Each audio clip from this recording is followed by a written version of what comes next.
अरे कोई नहीं, मैं मजाक को ना बहुत ही लाइट ले लिया करो। तुम लोगों में यही तो दिक्कत है, तुम्हें मजाक को लेने नहीं आता, मजाक कैसे ले आता है ना। तुम हो जाते हो फूल के गोलगप्पा।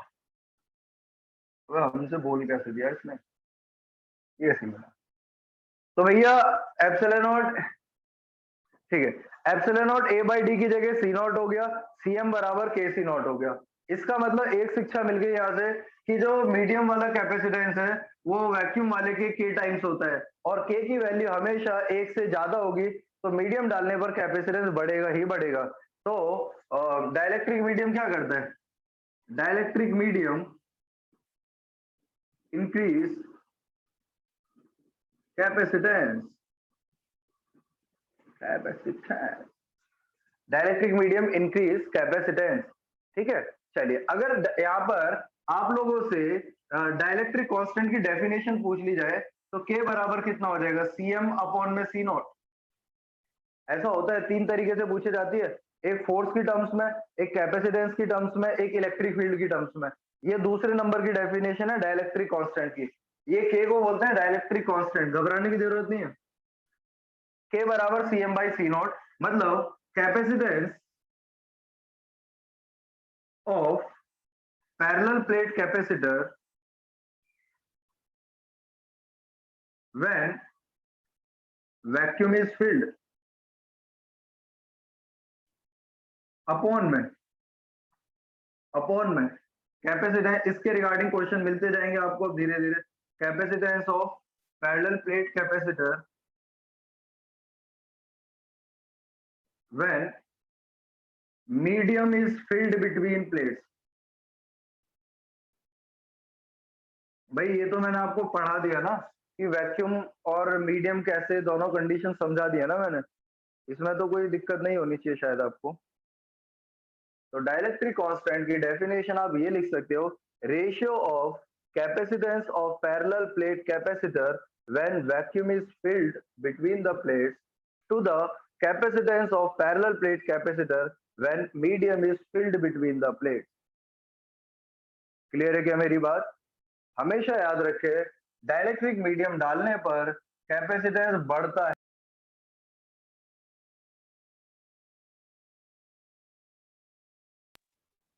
मैं भी फोन कर देता है क्लास के टाइम पे। हाँ चलो भाई, इसका स्क्रीनशॉट ले लो एक बार पेज सर नंबर 2। मीडियम वाला ऊपर नहीं आना चाहिए लिखा हुआ, ऊपर मीडियम वाला अच्छा, कैपेसिटेंस। हाँ तो मैंने, अच्छा यहाँ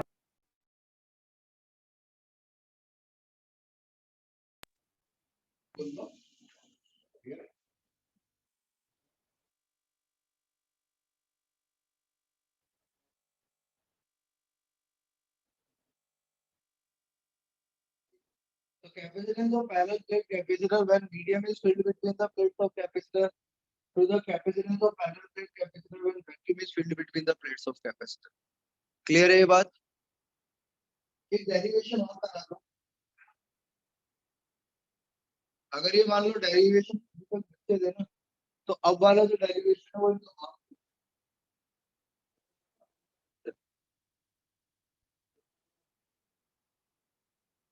इसका स्क्रीनशॉट ले लो। अब जरा आगे बढ़ रहे हैं और ये वाले डेरिवेशन को ना बड़े ध्यान से समझना। अब जो कर रहा हूँ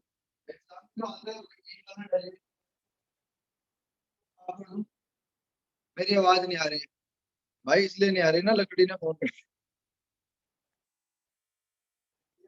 कर ब्लूटूथ पे काम करना।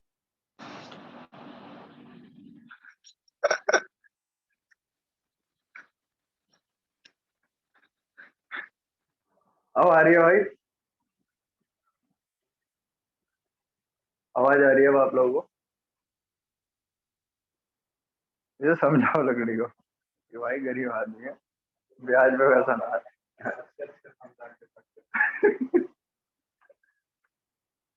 सुन भाई जितेंद्र, मेरे भाई अब देख अगला डेरिवेशन।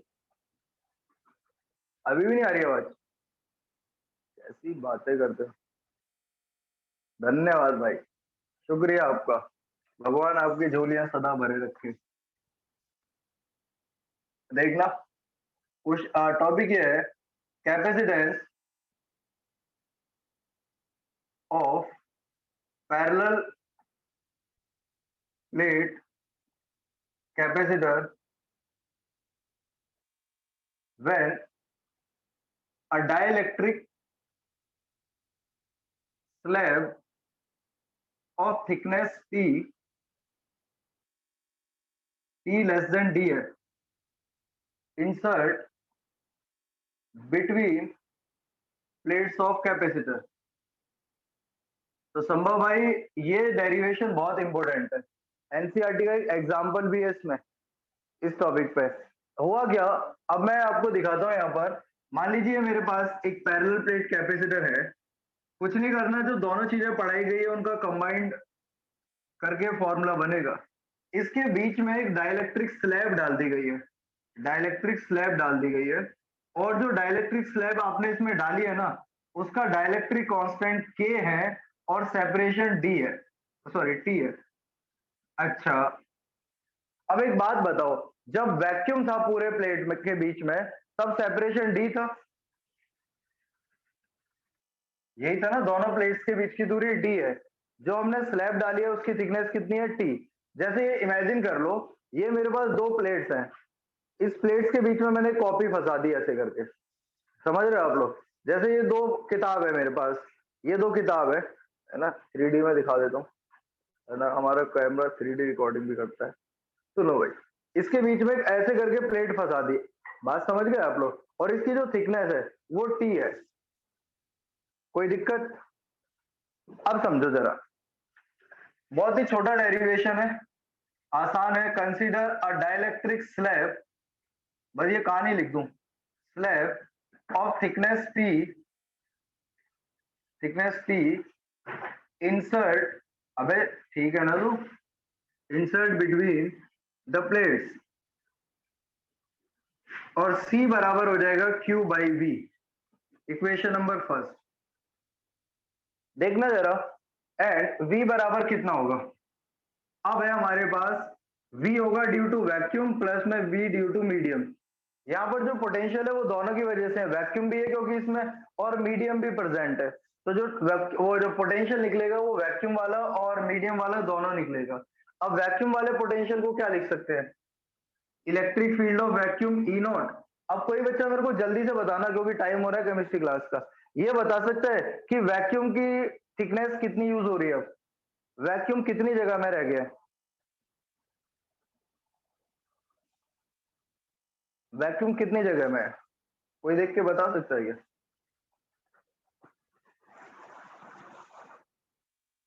शाबाश, वाह मेरे शेरों, मौज कर दी है, शाबाश। डी माइनस टी में, बिल्कुल ठीक है, क्योंकि डी तो पूरा वैक्यूम का था, जिसमें टी ऑक्यूपाई कर लिया किसने, उसने, स्लैब ने, तो बचा कितना, D minus T plus potential of medium, तो electric field of medium into में थिकनेस ऑफ मीडियम, मीडियम की थिकनेस कितनी दे रखी है, टी, ठीक है। इलेक्ट्रिक फील्ड लिखते हैं, वैक्यूम वाली इलेक्ट्रिक फील्ड को क्या लिख सकते हैं, सिग्मा बाई एप्सिलॉन नॉट। कोई भी बच्चा इन दोनों सिंबल को एक ना समझे, ये इलेक्ट्रिक फील्ड है, ये एप्सिलॉन नॉट है, ठीक है। फिर यहाँ पर डी माइनस टी प्लस में मीडियम वाली को लिखेंगे सिग्मा बाई एप्सिलॉन, साथ में टी।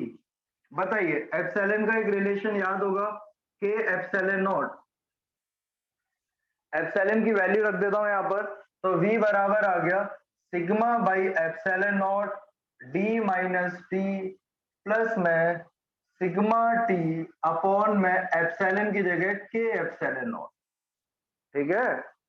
अब जो इसमें से बाहर आ रहा है उसको बाहर निकाल लो पहले, तो sir sigma by epsilon not बाहर आ रहा है तो हमने बाहर ले लिया, बचा D minus T plus T by के, और सिग्मा की वैल्यू बराबर है चार्ज अपॉन में एरिया। सिग्मा की वैल्यू कितना है, चार्ज अपॉन में एरिया, तो V बराबर कितना हो गया, Q epsilon not A bracket में D माइनस टी प्लस में T बाई के, ये इक्वेशन नंबर सेकंड। यहां से हमने V की वैल्यू निकाली। प्यारे बच्चों बड़े ध्यान से सुनना, मैंने वैक्यूम की इलेक्ट्रिक फील्ड, मीडियम की इलेक्ट्रिक फील्ड दोनों लिखी है, फिर दोनों के लिए फॉर्मूला लिखा है, जिसको नहीं समझ में आए वो बेझिझक पूछ सकता है। Page number put second in first. अब जैसे मैं संभव भाई इस सेकंड को फर्स्ट में पुट करता हूं तो मेरे को सी मिलता है, जो कि कितना मिलेगा, एप्सिलॉन नॉट ए अपॉन में डी माइनस टी प्लस में टी बाई के। एप्सिलॉन नॉट ए अपॉन में डी माइनस टी प्लस में टी बाई के, ये मेरा फाइनल रिलेशन आता है। यहाँ पर टी का मतलब होता है थिकनेस ऑफ स्लैब, हमेशा याद रखें, थिकनेस ऑफ स्लैब जो आपने स्लैब डाली है। के का मतलब डाइलेक्ट्रिक कांस्टेंट होता है, 2 क्लास के बाद मतलब 1 क्लास के बाद डाइलेक्ट्रिक कांस्टेंट, मैं आपको डाइलेक्ट्रिक ही पढ़ा रहा हूँ। टी का मतलब थिकनेस ऑफ स्लैब, के मतलब डाइलेक्ट्रिक कांस्टेंट। क्या मेरी बात समझ में आ गई आप लोगों को? So this is the final relation if a dielectric slab of thickness T insert between the plates of capacitor। इस फॉर्मूले को देख के डरना नहीं है, बिकॉज उससे पहले मैंने आपको 2 डेरिवेशन कराए थे जिसमें मैंने इसकी वैल्यू और इसकी वैल्यू ली थी। अब कहोगे सर वहां पर तो आपने डी लिया था। भाई बिल्कुल सही सोच रहे हो। अगर आप इस वैक्यूम वाले की बात करें तो इलेक्ट्रिक फील्ड और वैक्यूम की थिकनेस जो है, क्योंकि पूरी जो वैक्यूम थी डी में थी, जिसमें से टी ऑक्यूपाई कर लिया स्लैब ने, तो वैक्यूम बचा डी माइनस टी एरिया जगह में, इसलिए डी माइनस टी कर दिया। फिर मैंने मीडियम के लिए इलेक्ट्रिक पोटेंशियल लिखा तो इलेक्ट्रिक फील्ड ऑफ मीडियम, और मीडियम की थिकनेस टी दे रखी तो मैंने टी लिखा। फिर वैक्यूम की electric field sigma by epsilon not, medium की सिग्मा बाई एप्सिलॉन। एप्सिलॉन की जगह लिखा मैंने के epsilon not, sigma epsilon not common लिया। फिर मैंने सिग्मा की जगह लिखा चार्ज अपॉन एरिया, सेकंड को फर्स्ट में पुट करा, सी बराबर एप्सिलॉन नॉट ए अपॉन में डी माइनस टी प्लस में टी बाई के। आज वाली क्लास में जो तीनों डेरिवेशन है, तीनों डेरिवेशन कान खोल के सुन लेना, हर बच्चा 2 बार प्रैक्टिस करके देना है और पीडीएफ बना के। आज वाले तीनों डेरिवेशन 2 बार प्रैक्टिस करनी है, और जो ये नहीं कर पाएगा भाई सुनो, अगली क्लास में फिर उसका टॉपिक छूट जाएगा, अगली क्लास में एंट्री नहीं मिलेगी। अगली क्लास तो एंट्री तभी मिलेगी, अब सुन लो, जब आपका असाइनमेंट से आपका जो है ना अटेंडेंस मैच कर लूंगा। आ रही बात समझ में? और अगली क्लास तो बहुत इंपॉर्टेंट है यार, सबसे मेन बात तो ये है, अगली क्लास छूट गई तो समझ ले 2 चैप्टर पढ़ाए हुए सारे बेकार हो जाएंगे, इसलिए पढ़ ही लेना।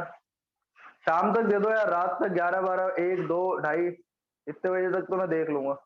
और किसी के किसी भी प्रकार का कोई क्वेश्चन है, डाउट है, कोई समस्या चल रही है, घरेलू समस्या, घर में झगड़ा